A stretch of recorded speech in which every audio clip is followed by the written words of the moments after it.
He's back. Joey B is on the field again doing football things in live game action. We'll talk about his limited action. Plus, people always ask me if she's the best player that I've coached so far. I'm like, talent-wise, she's probably going to be the best player that I ever coached. She's only 14 years old, but she's got colleges calling basically every day to offer her big-time scholarships. We have the story on the next big rising star in the Queen City. And the Reds came into the weekend rolling. Then the weekend happened. No arguing the results. We'll talk about it with Caleb Nutt. From WCPO 9 Sports, this is Sports of All Sorts. What up? Welcome to Sports of All Sorts. I'm Reggie Wilson. The day has finally come. Ever since his knee injury in Week 10 of last season, Bengals fans have been clamoring to see Joe Burrow back on the field in a game. We've seen him in practice, but as Marvin Gaye and Tammy Terrell once famously sang, ain't nothing like the real thing, baby. Burrow struggled early on at camp because some of his mental hurdles got in the way in his recovery, but he said recently he's back to his old self, so let's see if he's right. Burrow and the Bengals hosting the Dolphins in the preseason finale. First pass, he goes to his boy Jamar Chase right away, and unfortunately, he drops it. And guess what? Burrow's day is done shortly after that. Only 3 snaps for QB1, and he gets to grab a ball cap and watch for the rest of the game. Sorry, fans. Got to wait for Week 1 to see more. So Brandon Allen comes in and tosses a dime to rookie Chris Evans for 6. Beautiful play. Evans looking like a suitable replacement for Gio Bernard right there. And then this is pretty cool. Former Bearcat Jared Dokes scores his first of 2 touchdowns for him today. Back in the Queen City doing what we used to see him do at Nipper. Love to see it. Then it wouldn't be Dolphins-Bengals without a little madness. I call this pandemonium on Twitter. Reed Sinnett played the whole game for Miami. Passes for 343 yards, got lit up right there, but his pass goes for a touchdown. And that will be the difference. Dolphins win 29-26. Bengals go 1-2 in the preseason.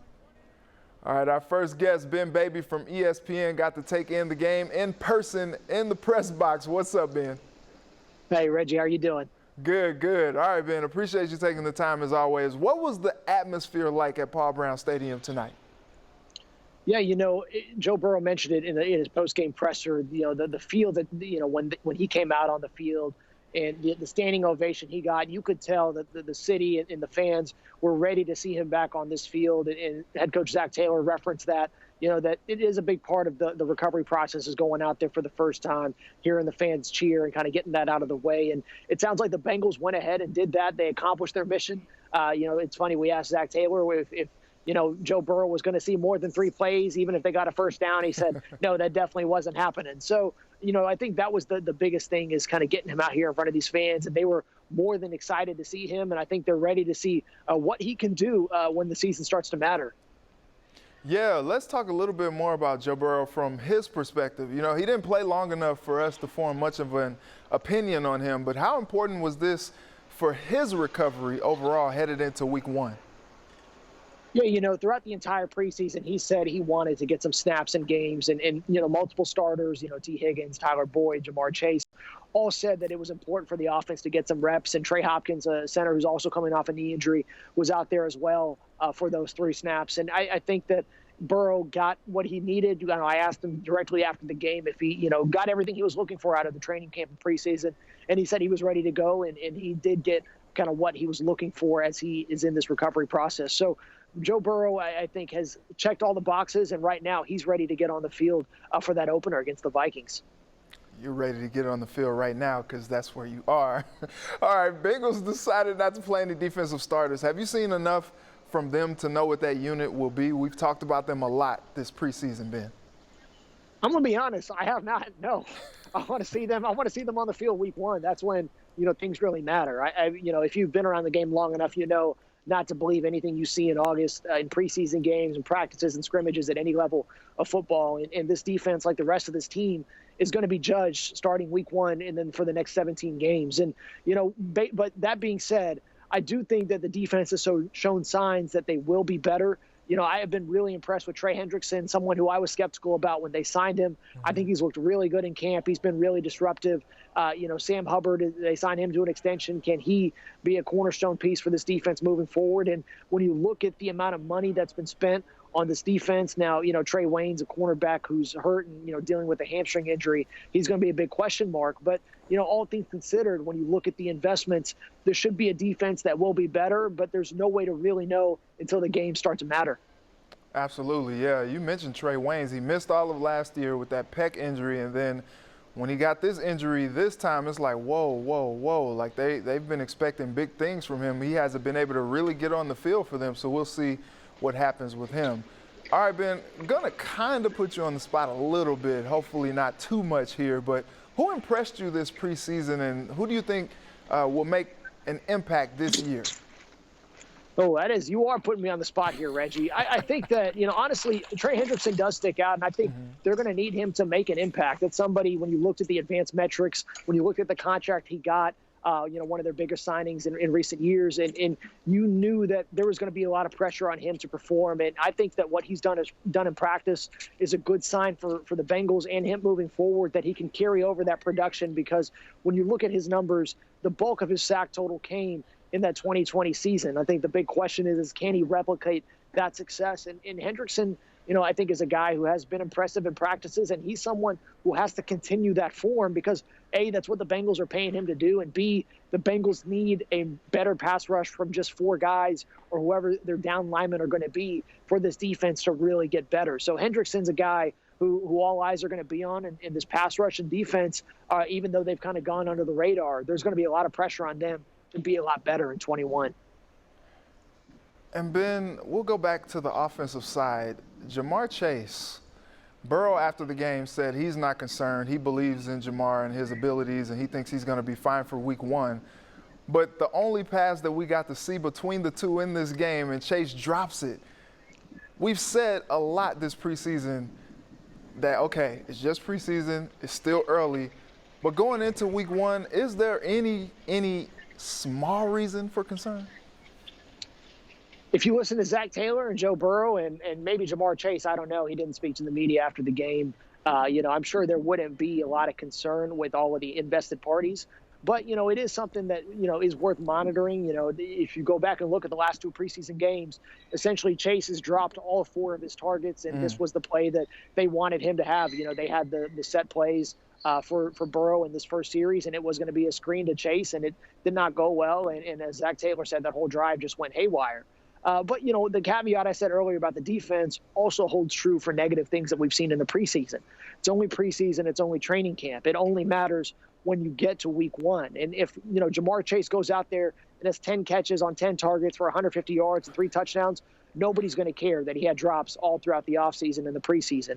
It only matters when they step on the field and when the games, matter for wins and losses. And so right now it is something to monitor. It's something that, is a little concerning from an observer's view. But when you ask all the people inside the building right now, they're not worried about Chase and these drops. I think they drafted him with the 5th overall pick for a reason. And we still have yet to see what that connection with Joe Burrow looks like in games. And ultimately, that's what matters most. Yeah, look, if he comes out and has 10 catches, 150 yards, and a couple touchdowns going against Justin Jefferson in week 1, then, look, all of us have been thrown for a loop. But we'll see what happens. Some LSU connections coming on week 1 between the Vikings and the Bengals. And as always, Ben, we appreciate your time out there on the field at Paul Brown Stadium. You get home safe. Thanks, Reggie. Appreciate you. Yes, sir. All right, the bad news for the Reds, they lost today and yesterday. But the good news is they're still in the playoff race coming up. How the lowly Marlins got the best of this weekend series and where the Reds go from here.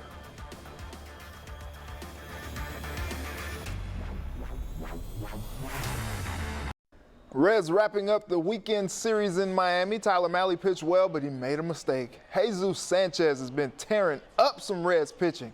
2-run bomb puts the Marlins up top 2-0. Top 7. Eugenio Suarez tries to get something going. Questionable strike 3 call, and Gino lets the ump know it, so he gone. Reds didn't really like the strike zone today. Go to the 9th. Not very many high notes in this one. Joey Votto just gets under it, but it's deep enough to score Jonathan India from third and get within a run. Last chance, Kyle Farmer trying to make some magic, another questionable strike call, and David Bell has had enough, so he gets tossed. Then, of course, Farmer strikes out to end the game. Reds fall 2-1 and drop the series in South Beach. Yeah, we would have liked to obviously won some more games and stuff, but we still kind of control our own destiny. So we've got some big games coming up, and we just got to look forward to tomorrow. And tomorrow's a new day, so that's all we can worry about right now. So the Reds are now a game and a half ahead of the Padres for the second wild card spot. My guy Caleb Noe with me to talk about it. Caleb, you did a demonstration this week talking about if the Reds won all the games they were supposed to win, they'd be in good shape. Dropping 2 of 3 to the Marlins probably goes against that one, though, right?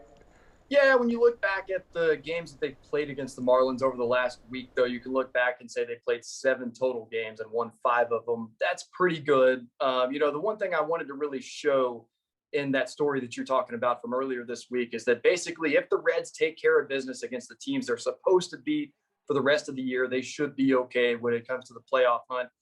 They didn't do that, but I made it clear in that story at the same time that baseball's never that simple, right? We all knew that the Reds were not going to go 22-0 against teams with losing records for the rest of the season. That's not baseball, man. But at the same time, they're also not going to go 0-14 against teams with winning records left on their schedule. Like, for example, the other night, they dropped 2 up in Milwaukee, but they stole a game from Milwaukee. If you can steal some games from teams that from good teams, and then if you can win the majority of the games against the teams that you are supposed to beat, that's how it really will end up working out, is if the Reds can win the majority of the games they're supposed to win and steal, a handful of games against the good teams left on their schedule, they should be okay. But certainly losing 2 out of 3 to the Marlins was not ideal. But a huge series coming up for the Reds. A lot of people are talking about the Reds and the Padres. The Cardinals are right behind the Padres, who in turn are right behind the Reds in that wild card race. So this is going to be a very, very important series this coming week.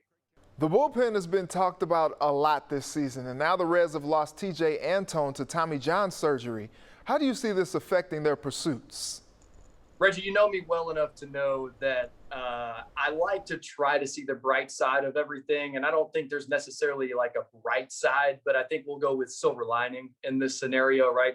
And I think the silver lining is it's not like the Reds just lost their top reliever and they're trying, we've got a month or so left in the season, and you're trying to pick up the pieces now and try to figure out, oh my goodness, what are we going to do without TJ Antone?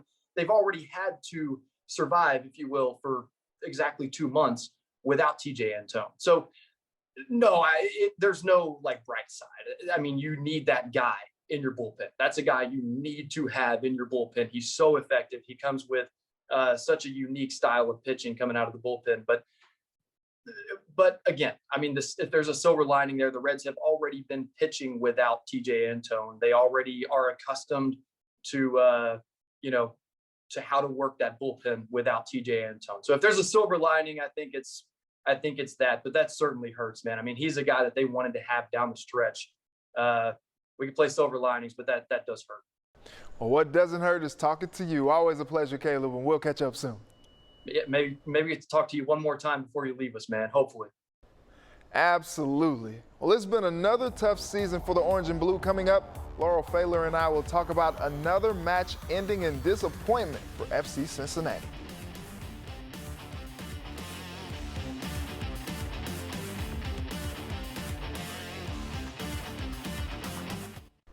Welcome back. A 14-year-old girl here in Cincinnati already has 20 scholarship offers, and she hasn't played a minute of high school basketball yet. Mike Dyer has the story.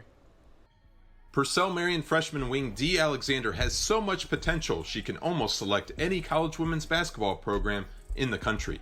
And she hasn't even started high school yet. But that hasn't deterred college programs from offering a scholarship to Alexander.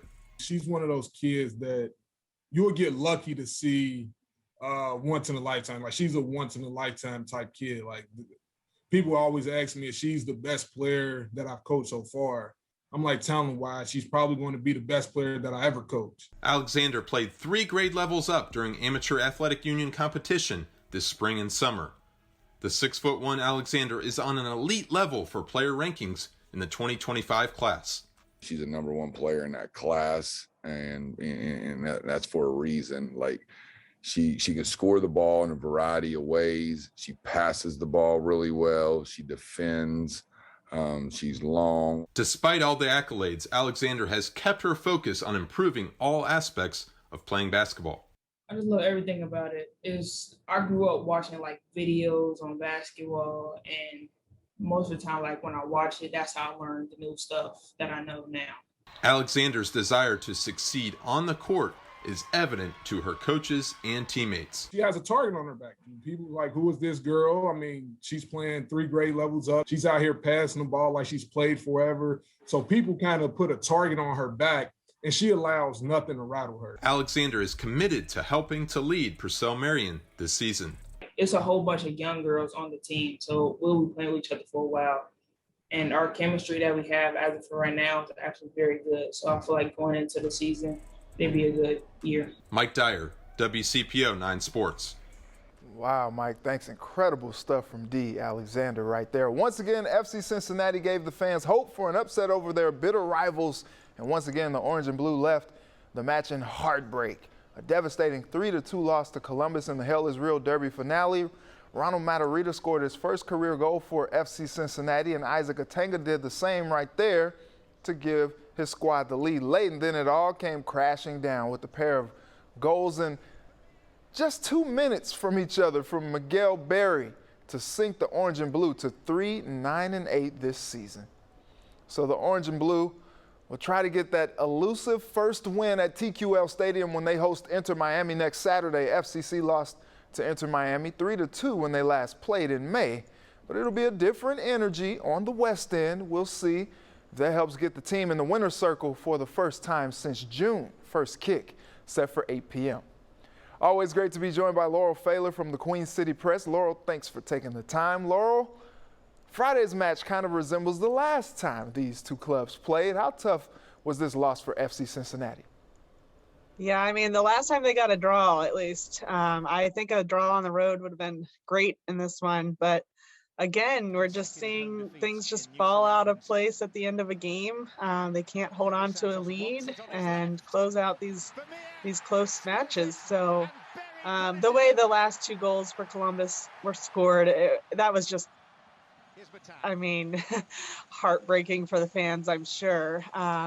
Both balls that Kenneth Vermeer, came off a shot. He didn't hold on to it. No defender was there to clear it out for him, as had been the case earlier in the match when he would, he had some great saves like that where he would come up with a stop and then a defender would clear it for him. But the last 2 he just couldn't hold on to, and no one was there except for Columbus players. So, or at least on the equalizer. And then Gustavo Vallecilla just couldn't get a foot on it when Miguel Berry punched in that game-winning goal. So yeah, just the way that happened. They weren't pretty goals for Columbus, so it's not. You just hold on to that a little bit more, I think, when it's a situation that you feel like you could have done something differently. So disappointing for the fans. They went ahead, couldn't hold on in the last 16 minutes. So. After another heartbreaker like that, where do you see the orange and blue going from here? Well, I mean, the good news is they do have a lot of home games coming up against teams that are in the bottom of the table. They still have Toronto twice. That's the team below them in the Eastern Conference, and the team now contending for the wooden spoon that FC Cincinnati is hoping to avoid. So those are games that honestly they have to win if they want to have any kind of hope to make a little run at the end. I'm not sure that the playoffs are still a possibility. I mean, they are a possibility. I don't know if it's realistic at this point. They've just dropped so many points that it's gonna be hard to make up down the stretch. But I mean, they need to get wins against Miami next weekend, and then Toronto after that, and then they'll have Toronto again later, I think later in September. So those are games that they have to win at this point if they want to have any kind of positive ending for the season. Laura, we appreciate you hanging out, talking some soccer with me. Take care. Thank you. All right, we'll be right back to wrap up the show. Welcome back. Coming up after the show is In Depth with Graham Benzinger. What's on tap tonight, Graham? Hey, Reggie. This week, Patriots quarterback Cam Newton, our pre-COVID chat in front of a studio audience. We got 631 smash, F-track sneak on 1 alert. So what are you saying there? So, where we discuss overcoming adversity. What got to you the most? the threats on a person who you've known as long as you've known yourself. All that's coming up next on In Depth right here on WCPO 9 News.